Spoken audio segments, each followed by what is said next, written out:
All right, today we're diving headfirst into a really dense, almost dreamlike text. It's kind of like a labyrinth of words and shadows, and our job, our job is to navigate it and uncover the mystery at its heart. So, let's get into it. Okay, so what you're looking at here, think of this as our investigation board. It's going to be our anchor as we try to piece together all the fragments of this really strange world. I mean, yeah, it looks like a map, right? And in a way, it is. But this map isn't just about rivers and ruins. No, it's charting a course through something much deeper, the very structure of language. So, to keep us from getting totally lost, we've got a path. First, we'll look at the underground quest. Then, we'll dive into this weird world of shadows. After that, it's the labyrinth of translation, followed by voices, ghosts, and memory. And finally, we'll hit the confluence of everything, where hopefully it all makes sense. All right, first up, the underground quest. This whole thing kicks off with a mission that feels both totally real and, well, almost mythical. It's a search for a place that might not even exist, but it's what pushes everyone forward. And here's the goal, right on the screen. The idea is to find where these two seas, the one they're sailing on and the one that goes to China, where they meet. The theory? That they join up underground, subterraneously. This wild idea is basically the engine of the whole story. It's this search for a hidden connection, a secret truth. So who's actually on this crazy quest? Well, there's no single hero. The text calls them an acephalous group, which is a fancy way of saying they're leaderless. It's just this band of wanderers. You've got Angelface, who's always asking the big questions. Then there's Lycario, the cynic. Crane, who's just kind of watching everything with his one eye. And my favorite, Peter, the practical one, who's basically just asking, okay, but when do we eat? These are the folks guiding us, and honestly, they seem just as lost as we are. Okay, so the mission seems clear enough, right? Find the underground sea. But the world they're in, oh, it is anything but clear.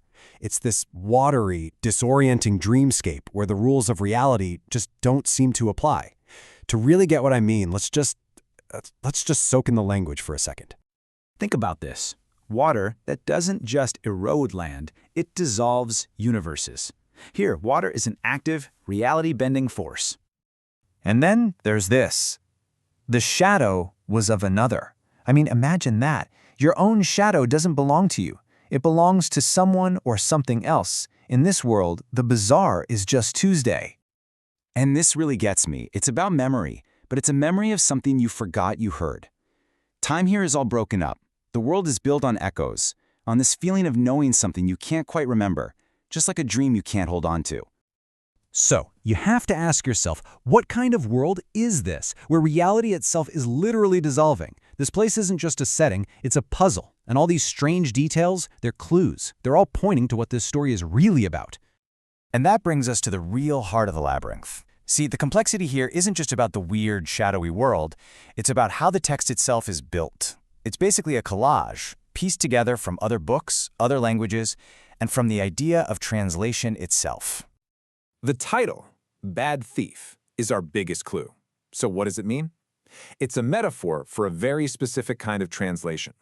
You know the story of the two thieves crucified with Jesus? The good thief asks for salvation, but the bad thief, he doesn't care about the afterlife. He just wants to get down off the cross to escape his suffering right now.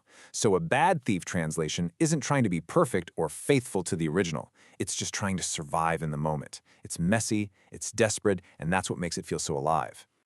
And to give us a picture of this idea, the text points to these incredible artworks, Piranesi's imaginary prisons. Just look at them. These crazy, impossible prisons with stairways that lead nowhere and bridges that connect who knows what. This is what the inside of your mind looks like, what memory feels like. And it's exactly how this book is built, like a beautiful but inescapable prison made of pure language. The text just comes right out and says it. It calls the belief that two words in different languages can mean the exact same thing, utopian, as in it's a fantasy, it's impossible. And if you think about that, what does that mean? It means that every time we speak, every time we write, we're doing a flawed translation. We're all bad thieves, trying to carry meaning from our mind to someone else's and always losing a little something along the way. So living in this labyrinth of language, it starts to mess with the characters, you know? The stuff going on in their heads starts to leak out into the world around them. And pretty soon the line between what's real, what's a dream, and what's a memory just gets totally blurred. And here's a super fascinating detail. At one point, a character casually mentions they're taking Malaron, which is a real anti-malaria drug. Well, check out the side effects. Common, dizziness, unusual dreams. Uncommon, anxiety, and rare, hallucinations. All of a sudden, this whole surreal, dreamlike journey isn't just a metaphor anymore. There's a possible real-world pharmacological reason for it, which just grounds the whole thing in this weird, specific reality. And the end result of all this? People start to lose themselves. In this world of shifting reality and words that never quite work, the characters, they stop feeling like solid people. They're more like ghosts wandering through their own lives, haunted by memories and words they just can't get a grip on. Okay, we've been through the quest, the dream world, the maze of language, the characters' haunted minds. Now it's time for the payoff. Let's see where all these different streams finally come together. This is the central revelation of the whole thing. And here it is.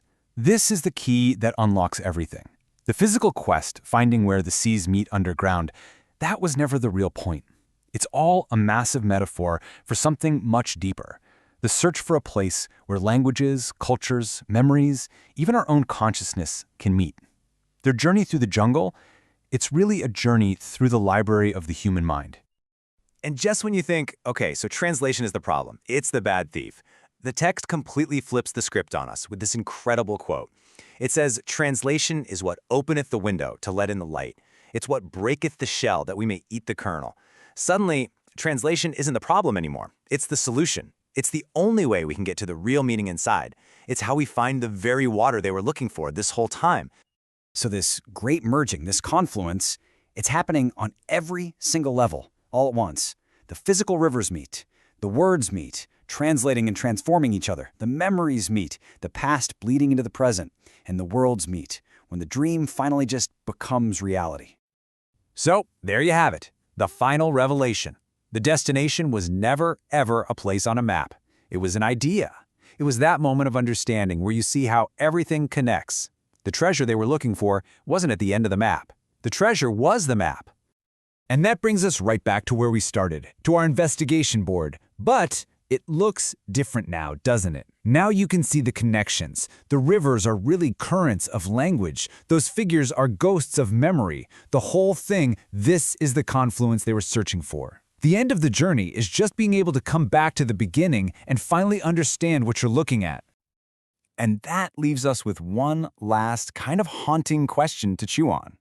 If every word we use is a translation, if every thought is just an imperfect version of another thought, if we're all just bad thieves carrying around these secondhand messages, then where's the original? Does an original even exist? What's the source of the river?